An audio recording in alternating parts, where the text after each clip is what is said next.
Hello friends, പുതിയൊരു വീഡിയോയിലേക്ക് എല്ലാവർക്കും സ്വാഗതം. IPL-ലുമായി ബന്ധപ്പെട്ടുള്ള അപ്ഡേറ്റുമായിട്ട് വന്നിട്ടുള്ളത്. IPL-ൽ ഈ മാസം 23-നാണ് ആരാധകർ കാത്തിരിക്കുന്ന പോരാട്ടം നടക്കുന്നത്.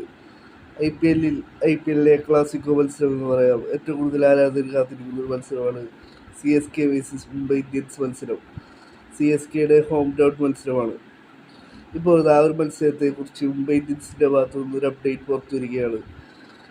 മുംബൈ ഇന്ത്യൻസിൻ്റെ ആ ഒരു മത്സരത്തിൻ്റെ ക്യാപ്റ്റനായിട്ട് ഇന്ത്യൻ T20 ക്യാപ്റ്റൻ സൂര്യകുമാർ യാദവിനെയാണ് ഇപ്പോൾ മുംബൈ ഇന്ത്യൻസ് ഒഫീഷ്യലായി പുറത്തുവിട്ടുള്ള അപ്ഡേറ്റിൽ പറയുന്നത്. CSK വേഴ്സസ് മുംബൈ ഇന്ത്യൻസ് മത്സരത്തിൽ സൂര്യകുമാർ യാദവ് ആയിരിക്കും മുംബൈ ഇന്ത്യൻസിൻ്റെ ക്യാപ്റ്റൻ എന്നാണ് ഇപ്പോൾ മുംബൈ ഇന്ത്യൻസ് ഒഫീഷ്യലായി പുറത്തുവിട്ടുള്ള അപ്ഡേറ്റിൽ പറയുന്നത്. ആദ്യ മത്സരത്തിൽ ഹാർദിക് പാണ്ഡ്യയ്ക്ക് ഓവർ റേറ്റിൻ്റെ പേരിൽ ബാനായിരിക്കും. ആ സാഹചര്യത്തിലാണ് സൂര്യകുമാർ യാദവിനെ മുംബൈ ഇന്ത്യൻസിൻ്റെ ക്യാപ്റ്റനായിട്ട് ഇപ്പോൾ മുംബൈ ഇന്ത്യൻസ് ഒഫീഷ്യലായി പുറത്തുവിട്ടുള്ള അപ്ഡേറ്റിൽ പറയുന്നത്.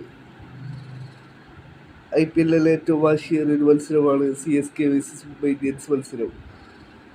മാർച്ച് 23-നാണ് ഈ ഒരു മത്സരം നടക്കുന്നത്.